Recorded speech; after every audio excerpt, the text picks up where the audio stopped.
Okay, well, welcome everybody. No, I see you there, Don. So Hey, welcome Jay. back. So, all right, let me start out with the solar news. This is kind of a week of reports that are coming out from different agencies. The U.S. Department of Energy just released a supply chain report on solar product, and some of their findings are not all that surprising. They're saying that solar is a global market, but is heavily dependent on products from and companies affiliated with China. So that was sort of their first takeaway. They did say that there is existing capacity for silicon manufacturing facilities here in the US that are not being utilized. They're sitting idle. So there is a recommendation. I guess this was coming out about encouraging the tariffs and things like that to use the polysilicon facilities. And let's see and they did recommend that the US could easily expand thin film production, because thin film production is not dependent upon any materials that are sourced from outside of the US. So that's a big deal, because actually about 97%, I saw that somewhere, I don't see it written down, but 97% of the solar cells, the silicon cells, are sourced out of China. So even though panels might be sourced from other countries, China really has a lock on silicon cells. The US is the second largest buyer of solar at about 15% of the global market. The first largest would be China. And the cost to manufacture, they estimate, is around 30 to 40% higher in the United States than it is in China or Southeast Asia. And actually, when I looked at the breakdown on that, the major cost differences, there was some difference in labor, but transportation and import cost was one that was a big cost. Of course, we're bringing the cells over from China, and China doesn't have to do that. And also profit margin of the manufacturing companies seemed to be a major discrepancy. So I think it gets to the point that China has been encouraging essentially international dumping of product, not they're shaving those profit margins, perhaps beyond reasonable rates. Jay, I'm just curious, when you're talking about the costing, because I've been looking at some stuff into this lately, is the costing to get the product to the end market? So for example, in the US, or is it just the costing, if I build it in China, it costs this much, I build it in the US, it costs this much, so it doesn't include that last step where you transfer it over? Because a lot of the things I've been seeing lately are that when you factor everything in, if you go to Mexico, for example, or some places in the US, you're getting almost the same pricing, end product to the customer, or cost to the customer for North American produced product now. Oh, okay. So they're bringing that cost down to be competitive. Well, probably because of the import tariffs, but well, I don't even think it's that, because China's not a low cost. If you really look at it, because we looked at building plants in the US versus overseas lately, China's not really that low cost anymore. It's more like Vietnam, the Philippines. Yeah, China is a lot of money now. My impression was that the shipping and the transport costs were getting the raw materials to the factory. Mm-hmm. And what I interpreted that to mean is, because the cells are manufactured in China, you don't have to put them on a boat and ship them overseas to make the panels. So that was a reduction. But to your point, 75% of all the cells, or all of the panels that are imported into the US, are from Chinese subsidiaries that are located in Vietnam, Malaysia, and Thailand. Okay. Yeah. So that's where they're being manufactured for the most part. So that's a concern. I don't know how much we do with that. We'll probably solve the problem just as soon, right about the same time we transition from silicon panels to perovskite or something, and then we'll have a whole new supply chain issue.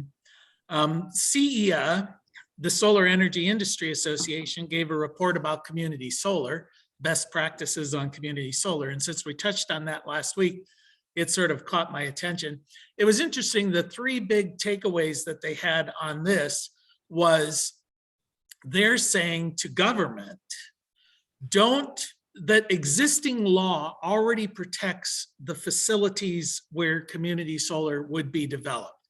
So don't put in place a whole nother layer of environmental or wetland protection or impact of native soils or historical. Don't put this on top of solar. Just use the existing framework of laws, and they are sufficient. So I guess they're warning against that.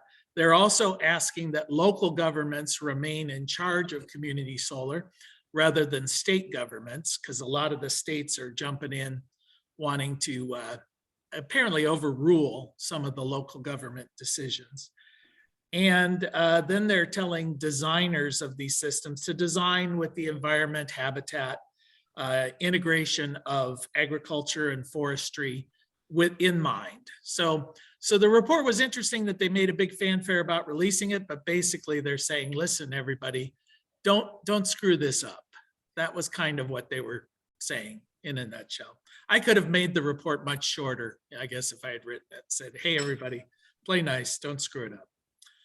Okay, EIA just released the 2021 report on where we are in the world of renewables. Renewables now in the US account for 21.02% of all the electrical generation.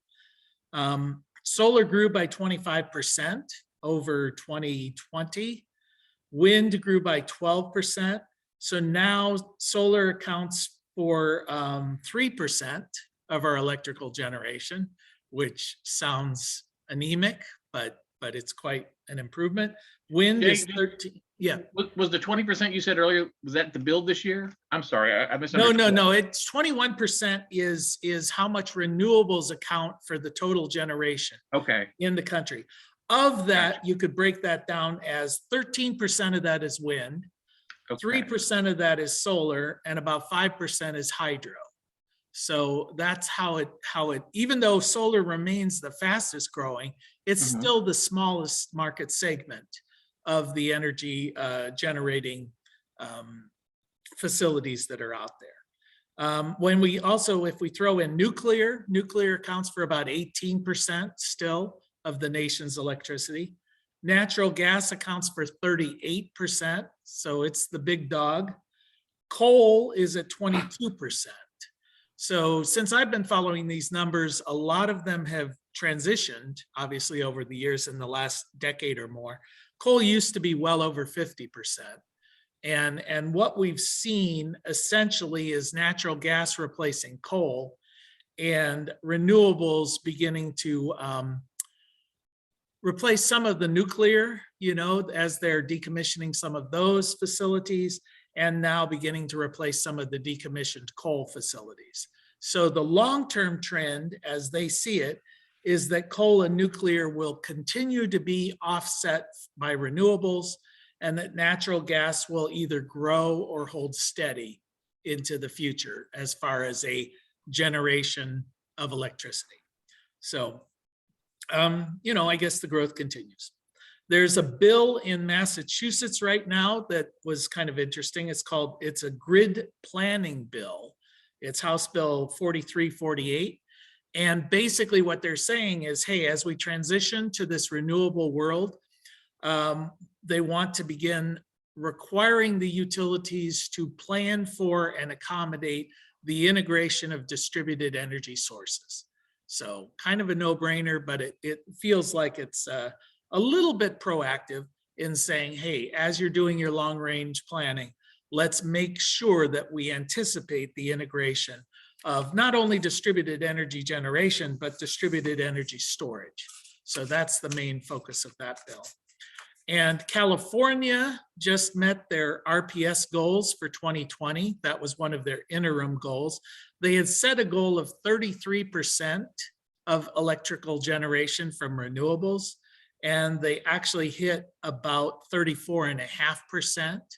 And renewables there are wind and solar. those are the renewables there. When you add in hydro and nuclear, hydro accounted for about 14%, nuclear about 10%. So their total for green energy, and they always include nuclear in there as non-carbon based, is 59%. And they're shooting for 100% by 2045. So they're on track. They've met their interim goal. It'll be interesting to see how that plays out. Hydro production actually went down in 2020 because of severe drought that was occurring there. So that's one of the issues that you run into with hydro. In the world of product news, LG announced they're getting out of the solar panel marketplace. They're stopping production. So they cited the cost of materials, the cost of logistics, which I assume means shipping costs, and supply chain constraints. What's interesting is they're closing all the plants that they built in 2018 in the US as the result of the tariffs. So they are the second, they're closing a big plant in Alabama, which was the second largest US solar panel production plant. And actually LG was the third most quoted solar panel in the US marketplace. It made up about 14% of the US market. Are they closing them, Jay, or are they selling them? Just curious. They say in the article they're shutting them down.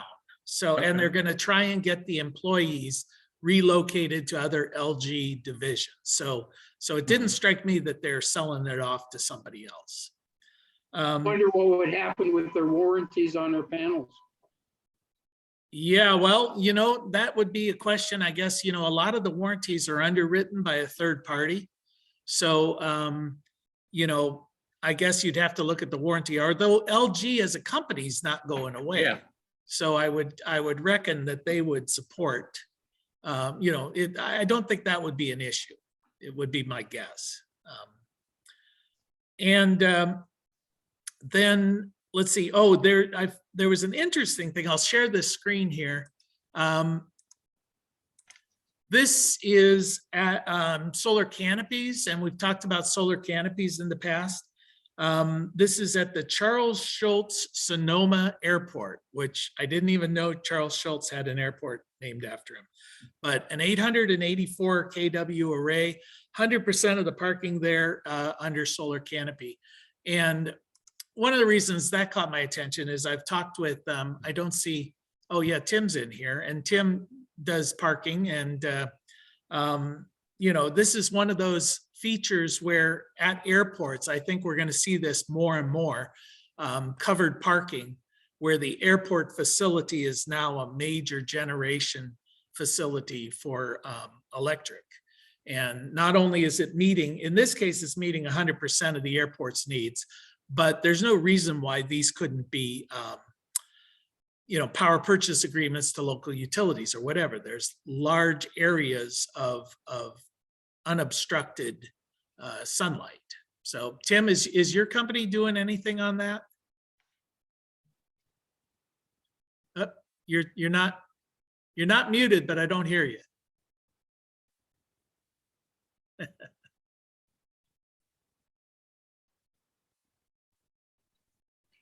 Jay, while he's getting unmuted, my career has been in nominally nonprofit medical institutions that certainly have a huge amount of money turnover and production and whatever. Is there any parallel option for those LG plants that a public interest kind of group, nonprofit or something, could take over those plants and make solar panels? Well, I guess you could give LG a call. Good luck finding the right person to talk to. But yeah, I would think, though, that the constraints that they were facing are probably constraints that the nonprofit would face as well. So I'm surprised another company hasn't made an offer to them. Yeah, well, it could just be a situation where the US is just not in the global world of manufacturing. There are better options, than the US. Yeah. Well, maybe they haven't yet. I mean, I've seen a big push in the last year or two to move production back to the US, or at least North America, Canada, Mexico, and the US. Yeah. I think like even for silicon chips, aren't they having like 9 different plants are opening within the next year and a half? Well, you would hope Microchip. so, because I mean, what I read initially was that the transition to completely Chinese dominated chip manufacturing really happened during the Obama years, which was prompted by tariffs against imported chips. So it was one of these things where it backfired, where we instituted harsh tariffs to try and increase domestic manufacturing of silicon wafers. And China responded essentially by nationalizing their wafer manufacturing and underwriting it to the point where they played the game better than we did, was basically the end result, and they ended up dominating the market. So we're in that same situation. And I think the situation in Russia right now with the Ukraine is really pointing out, we've talked about supply chain constraints, but now with nationalization of industries and disruption of supply lines and things like that, I think it just reinforces that idea that critical manufacturing infrastructure is probably best held within the borders of the nation that is dependent upon that manufacturing capacity. We like to talk about just-in-time economics and a global economy and all of that, but politicians have a way of messing that up. So, Jay, you're demanding a return to pre-World War II imperial modes or whatever. I don't know about that. And the word demanding gives me a lot more power and credit than anybody. I'm mostly just ranting. So Jay, it's my understanding that China goes into any industry, they buy the industry. Their goal is to be #1 in the world on that industry. And how they do that is they will loan money up to 20, 30 years interest-free to those companies in China. And they go into the market at pricing that will just give them market share. Sure. And that's been going on for 20 years now, and that hasn't stopped at all at this point. Yep. I don't disagree with you. I think every country to a certain extent tries to subsidize their own business interests. I think China has demonstrated that they do that on steroids. And, how do you deal with that? Well, I think the Biden administration recently and the Trump administration before tried to deal with that through tariffs. Whether that's the best approach, I don't know. So if you could lend me $50,000 for 20 years, interest-free, I'd appreciate that. Yeah, well, you're pointing out why I would never vote for myself for public office. So, I think anyone who wants to get elected should just automatically be disqualified from running. So, Yeah, who would want to be in there? yeah, I know. I think public office should be like jury duty. You get a letter and you say, hey, you're a senator. Too bad. You can't get out of it. So, I was the one that jumped in on Tim while he was fighting his microphone. oh, yeah, Tim, did you get you were going to respond about the airport stuff? Yeah, a woman that works in the office, Melanie, she has set up the infrastructure for the canopies in the parking lots, and there's 16 of them. So I think almost all of them are canopied right now. So you're talking about acres of photovoltaic they could put on the canopies they have there. I'm gonna send her this video, see how she enjoys it. She might want to join our group. I don't know. Well, that'd be great. Yeah. Now, what airports are these things happening at? Do you know offhand? Starting from the West Coast, Albuquerque, 3 are in Texas, Columbus. I mean, not Columbus, but Ohio. There's 4 of them here. So there's Baltimore, other Okay. states. Yeah, some significant airports then. Yeah, significant airports, right?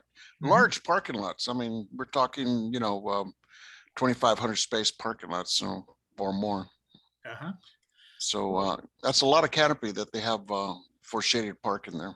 Sure, and then I assume that they'll eventually have electric charging stations for EVs as they become, so then you've got Yeah. distributed battery storage that can be called upon by the airport and managed, because when that person's returning back to their car. So you just Mhm. make sure that EV is fully charged when they return. Right. So no, I'm sure she's on it because she was talking about this 5 years ago. So Uh-huh.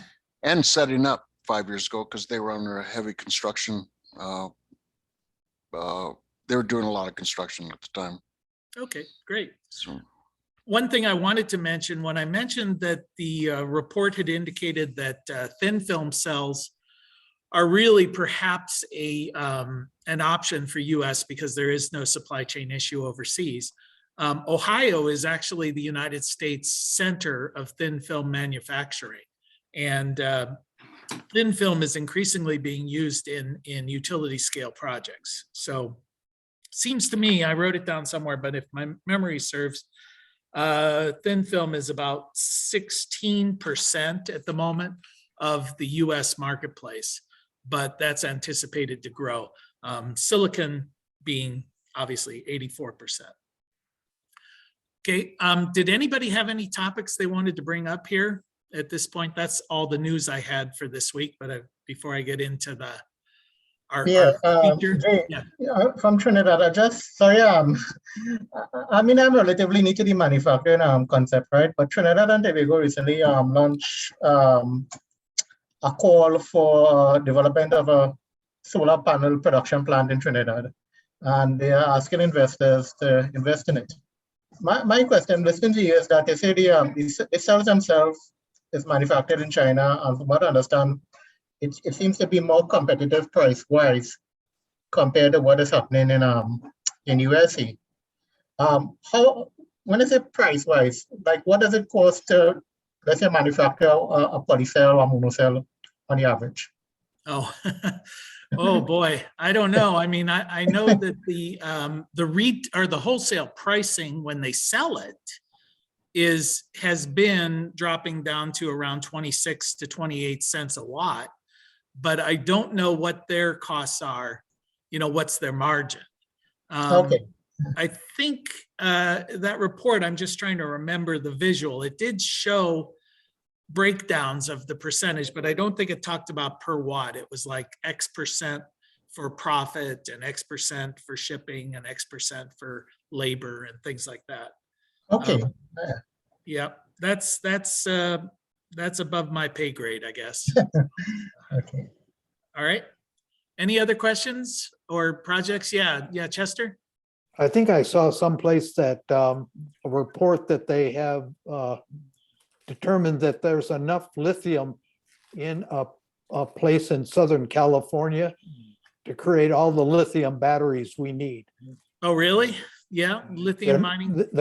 The question is, can they extract it economically? Uh-huh.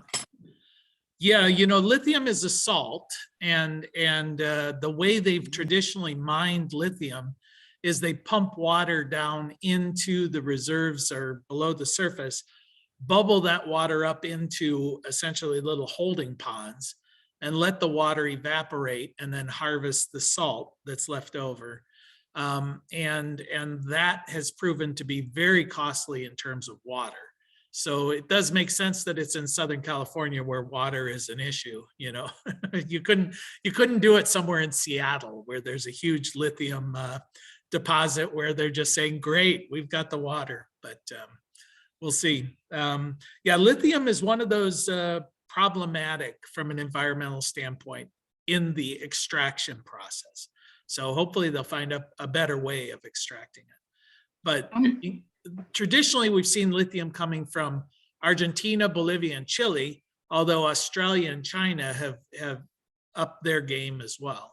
So now if California can get into it, who knows? I mean, we've talked about this being a bridge technology, but it seems that bridge is a long bridge. So, we may be with this for a while. Yeah, I'm going to post a article that came out of Canary Media, about, people that like to do instructing kind of jobs like Jay. The marketplace for people to repair charging stations. So. Okay. All right, yeah, if you can put that in the link and or in the chat and people can grab it, or I can share it afterwards if people need it. That'd be great, the link for that. So. Okay. Dave, you see much on recycling for the batteries? I've seen a couple of articles about companies that are doing that lately. Is that taken off much, or is it? I haven't read a lot in the press. It was always one of those things that's the downside of lithium compared to lead acid, which is almost entirely recycled. But it was also always with a caveat that as this gets bigger and more entrenched as an industry, we'd start to see recycling. So we're starting to see that in solar panels and other solar products. So I would think lithium batteries would be another one for that. There was an article this week about the recycling, but it was out of I don't remember which college, so it's still on the research phase, showing that they potentially have even better results with recycled cathodes than the original. Yeah. I think that's probably the same one I was looking at. That's exactly. Yep. Yeah. Okay, I know that there's a lot of them that take they take the battery banks and then remove the cells that are damaged and repurpose the cells within a lithium pack that are still functional. So that's more of a I don't know, not recycling, but a sort of reconditioning, of these packs. So that's an option. Yeah, Right. I got the suggestion they were recycling because I saw a video too, and it was like all crunched up. So I kind of figured they were doing it, but yeah, that would make sense. We've got to get to that. And as there gets to be, as every marketplace matures, we see these kind of things develop. So, any other comments before I jump in? Yeah, Chris? Well, my experience has been with recycling, Europeans are beating us as usual, is that many of the governments over there are demanding cradle to grave for manufacturers. That hasn't caught on that big in this country. Automotive pushed it big, a lot. And because they were spending billions and billions of dollars in garbage and all that kind of stuff. So, and then that created a situation where a lot of the stuff that you used to buy for your vehicles, like fascias and that, weren't recyclable, and they now are. So I would think that, and that wasn't industry specific in Europe, that was just manufacturing. So I would imagine, and we already know that regular batteries in Europe are demanded to be recycled, period, end of cycle. So I would imagine that would be the same thing for the lithium, which is a good thing. I just wonder why sometimes we always seem to be coming late to dinner in those particular areas. Now, is the Intel plant in Ohio, do we know if they're going to make any solar chips, or do we have any idea? I don't have any idea. So because that's supposed to be 2 years down the road. And right now, and I've mentioned this before, we're struggling. They're struggling because I've been to several chip manufacturing plants, and we're not talking a mom and pop shop organization. We're talking high tech. I mean, we're talking really high tech. And already the Intel plant is running into a situation is that they're finding it difficult to get the appropriate people with the appropriate education to even build the plant, because it's a high tech. I mean, I don't know if you've ever been to one, but it is extremely high tech, very complicated process to make these chips. And it is very expensive. And the first problem they're having is finding engineering people who are qualified to actually put the equipment together and get it assembled and running properly. And the second thing they're working on already is they're finding it that they don't have people with the resources necessary to maintain and run the plant. Right. So I mean, I think we touched on that last week, where there is a technician skill shortage pretty much across the board in almost every industry. Yeah, but I'm just saying that's going to affect, even if we do get to a point where we get people to go more solar, we might run into a problem where we just can't get them, the chips and the boards and stuff. Well, what you're mentioning just reminds me, on March 3rd, so in 2 days, there is a seminar or webinar that's going to be held about technical education, particularly solar education.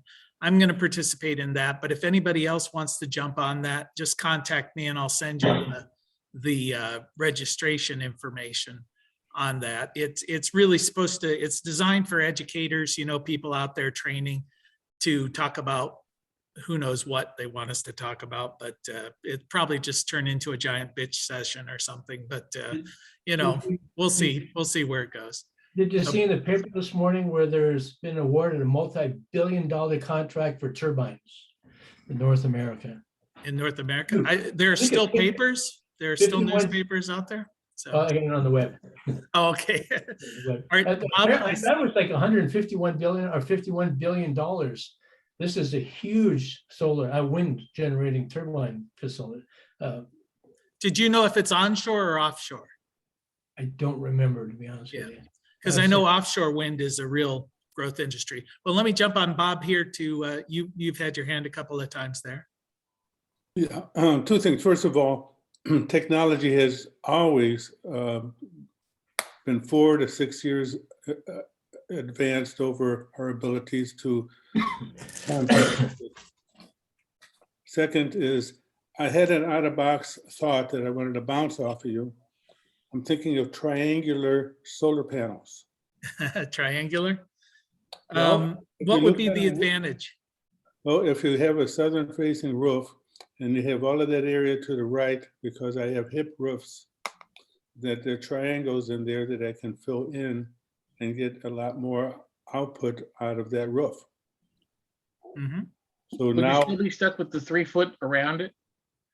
Around the edge? That's what I'm curious. I'm gonna tell you, I was taught that in this wonderful class I went to. And I have talked to fire chiefs across the area here, and they say, what are you talking about? Yeah.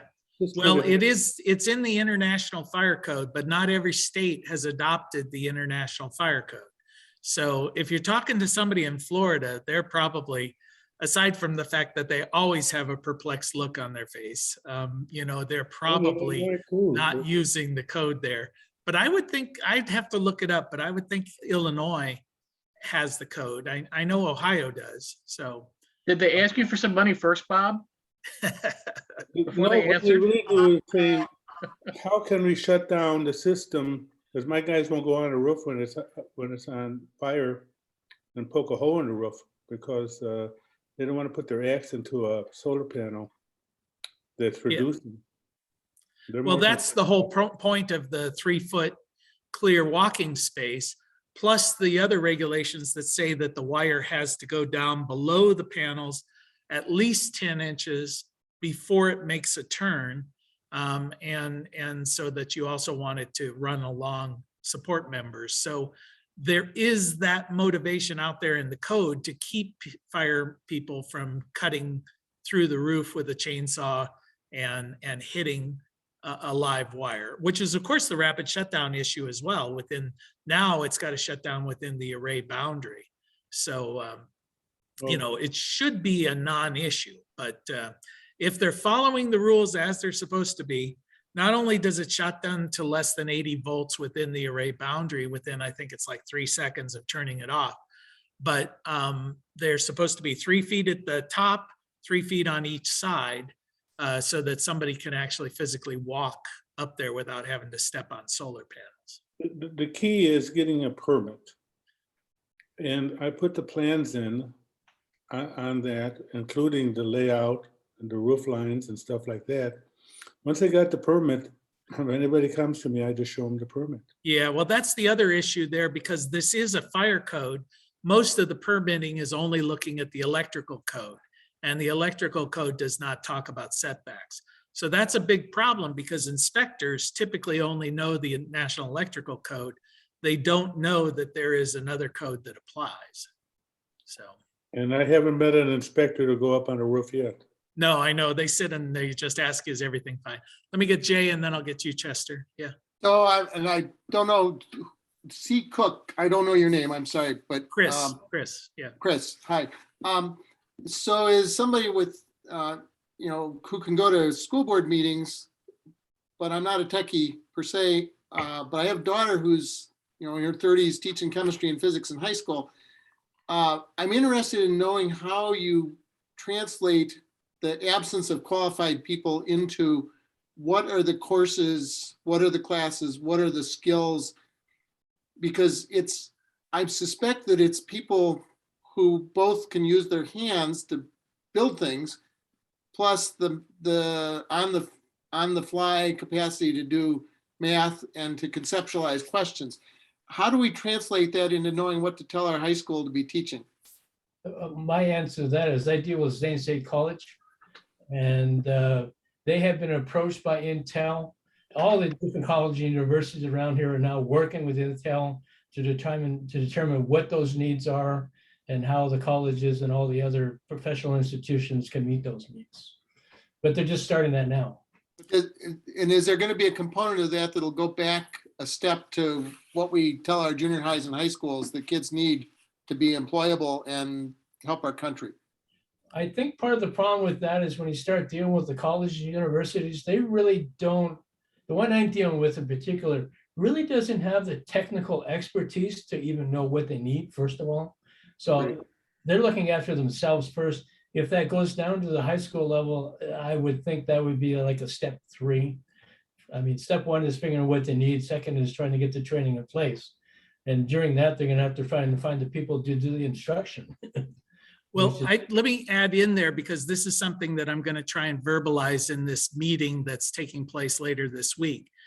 Is my impression is at this point, the high schools are really a place to teach the, what we would like to call the soft skills, where students should come out of high school being able to read, write, do basic mathematics, and communicate effectively, and know the things about, life skills, balancing a checkbook, showing up to work, things like that.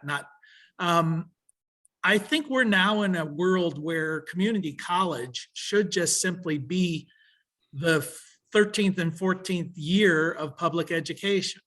And we should simply assume every student has the opportunity to go through community college free of charge. And it should be just an extension of high school.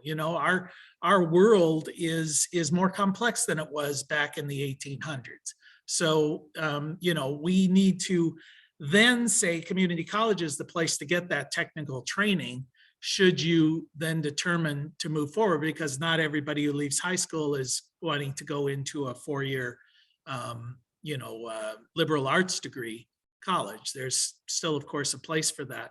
But in Zane State College, where I'm sitting right now, I mean, the EET program, the electronic engineering and electrical technicians program, I mean, they have like 200 students, for just a little podunk college. It's the largest division within this college. And every single one of those students graduating, unless they're just bonehead, but they're going to get a job. And, What kind of jobs do they get, Jay? A lot of them get into controls, in factory production. A bunch of them go to work for the utilities. There is a big connection between AEP and the college here. So AEP even donated a whole central office station that sits behind here, so the students can work within that. They've just started a 4-year bachelor's degree in that area. They'll go to work for Johnson Controls. They'll go to work for, but they're basically the technicians who handle the little bits, that always break down. So, but it's almost entirely, I'd say 98% male, I mean, that's another issue that we have in this industry, is that girls in high school are constantly steered away from the STEM technologies. They need to be encouraged. I know my wife Annie started up a group in the middle school where we were, that we called LEGS, which was the League of Extraordinary Girl Scientists. And it was only for girls.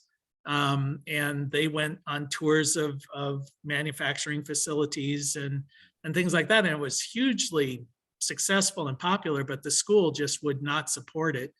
And when the teacher who was the advisor quit, no other teacher would get involved, and we weren't allowed to continue it without a teacher's sponsorship, So it fell apart, So that's problematic. Now, if we had been wrestling or playing basketball, we would have been fine. But Just out Military. of curiosity, did you track how many girls went into science fields after that?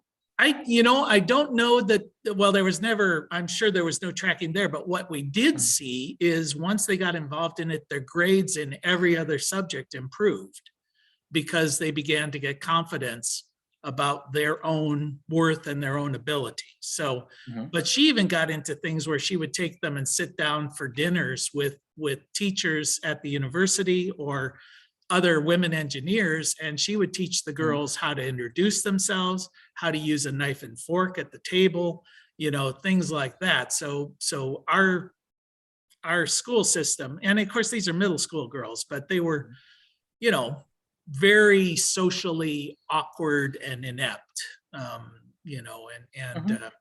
that helped them a lot, So if we can do those kind of things, those are all great, but it's such a bigger problem than what we're going to be faced with here.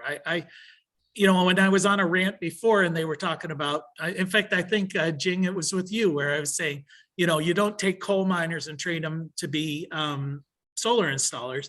I think you should just give them a voucher and say, here's the community college, go to school and get whatever training appeals to you, instead of us trying to create programs to turn coal miners into solar people. Let them become whatever they want to be. Maybe it's a dental hygienist, who knows? So you had a comment? Yeah, the discussions are happening in the economic development groups. It's just, I think continuously they need feedback from industry and other people who see what they're doing wrong and doing the traditional, swapping them and trying to upskill them in something they might not be interested in. So the conversations are happening. I think we're definitely behind, but definitely the more feedback we have from people who are seeing it practically, the better. Okay. Well, one other comment I'll throw in, because I serve on the board of the Electronic Technicians Association, and I hear these guys who are the traditional electronics guys complaining about the same thing. There are no technicians available.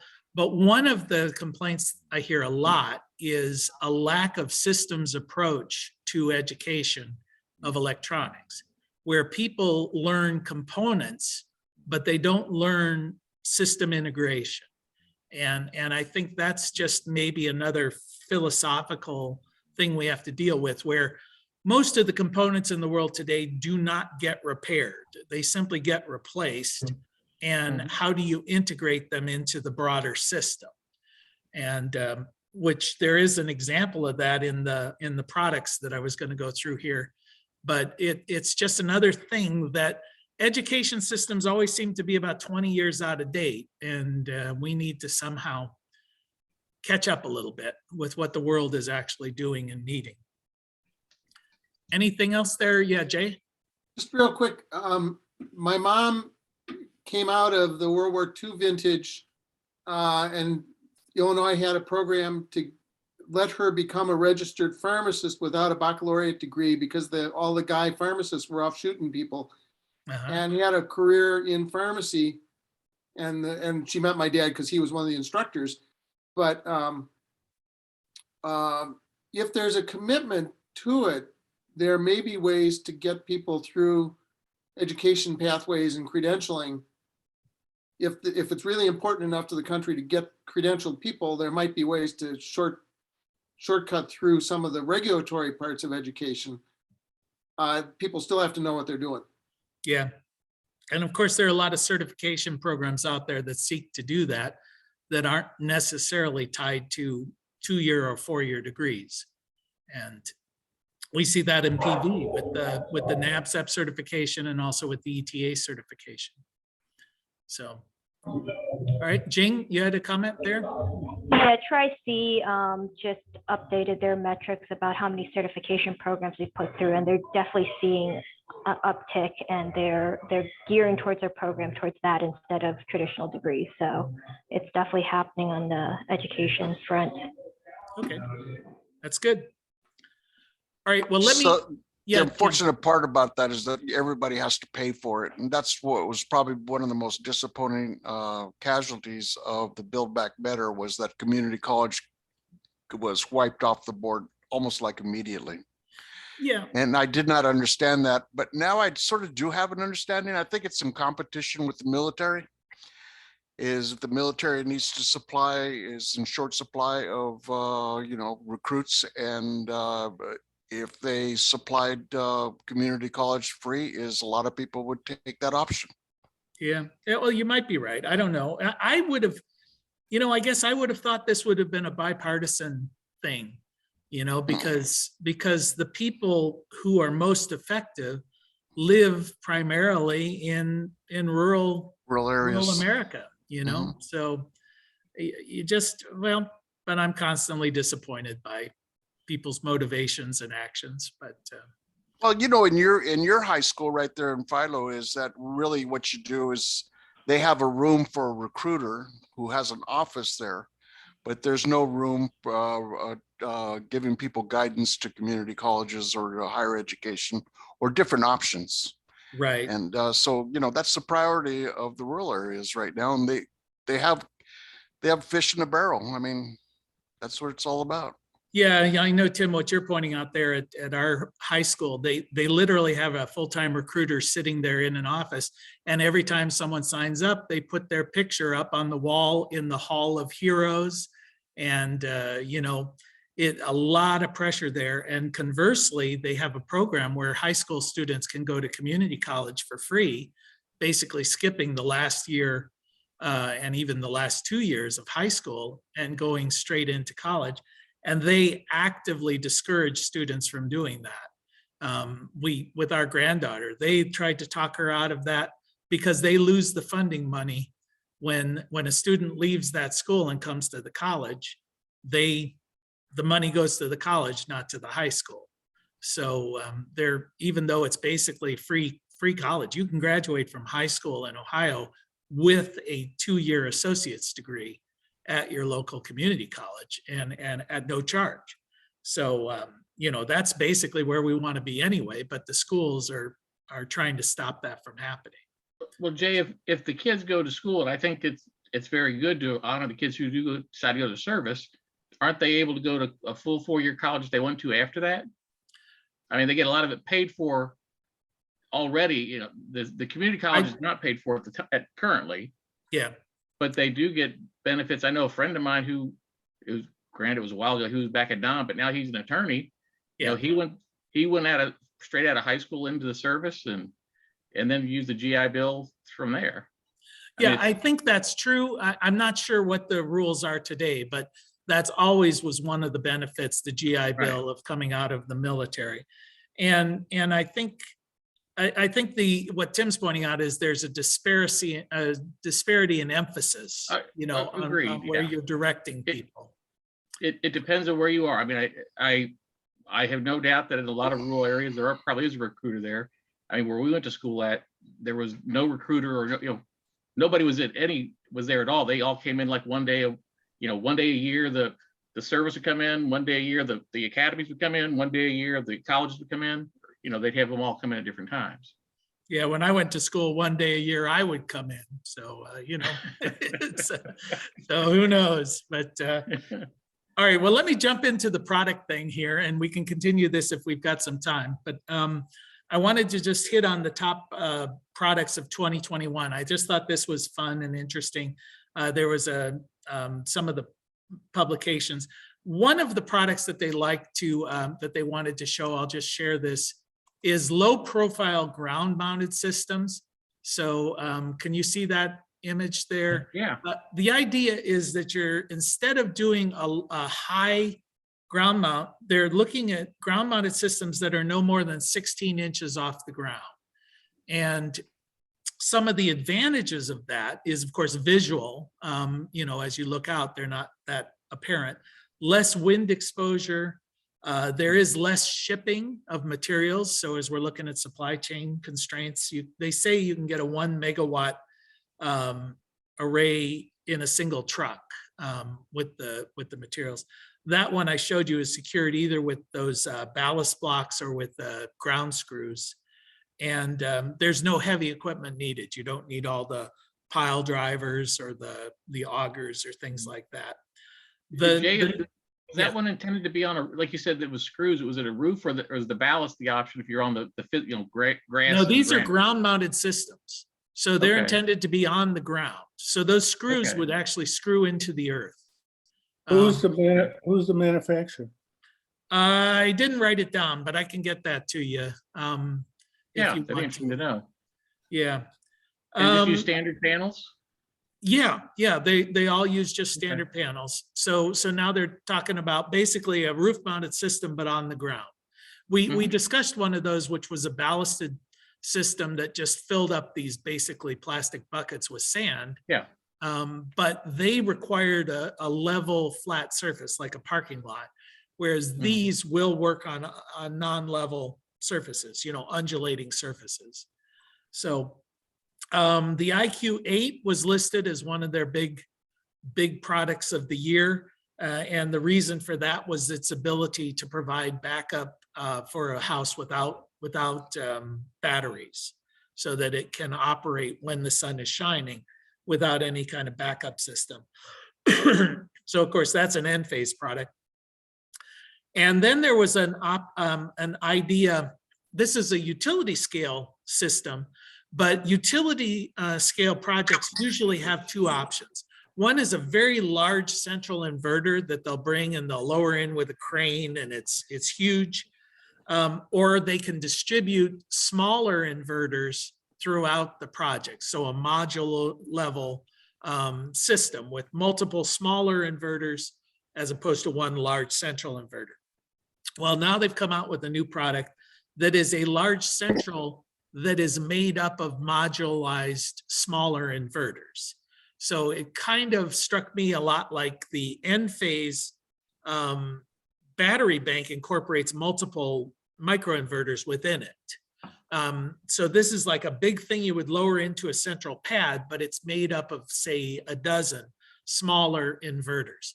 And the advantage there is, of course, if one goes down, the whole system doesn't go down. If technology changes, you can swap them out, get a new smaller decentralized inverter, but it's all managed. So you get the best of both worlds, the centralized control and ease of installation versus the modularization of it. So they thought that was a big deal. There was a early detection system for lithium batteries that monitors off-gassing of the batteries and detects early on if there's a thermal runaway situation where these batteries could burst into flames. So they analyze the off-gas, and apparently it gives a unique signature when it's beginning that process and then shuts down the system. So that was one of the cool new products out there. Larger watt panels for residential systems. We've talked about the issue of the panels keep getting bigger and bigger and bigger. So when do we transition to where 2 people are required to install versus 1? I think we're already there, but they seem to think these people are much stronger and more kamikaze on a roof than I am. But we're starting to see 415, 405 watt panels going up. And what they're starting to do is they refer to it as shingling technology. So instead of using bigger wafers, they're basically overlapping the wafers. And you get rid of any waste area within the panel by overlapping the edges of the silicon wafers. So you can get more power in a smaller panel footprint. So I think we're going to start seeing a lot of that. When we start hearing the term shingling technology or shingled cells, that just means they're overlapping. And apparently the contacts overlap as well, so you can reduce the number of wires. And then there was a new thing about rooftop solar panel cleaning. And I thought this looked kind of cute. I've got a picture of it here.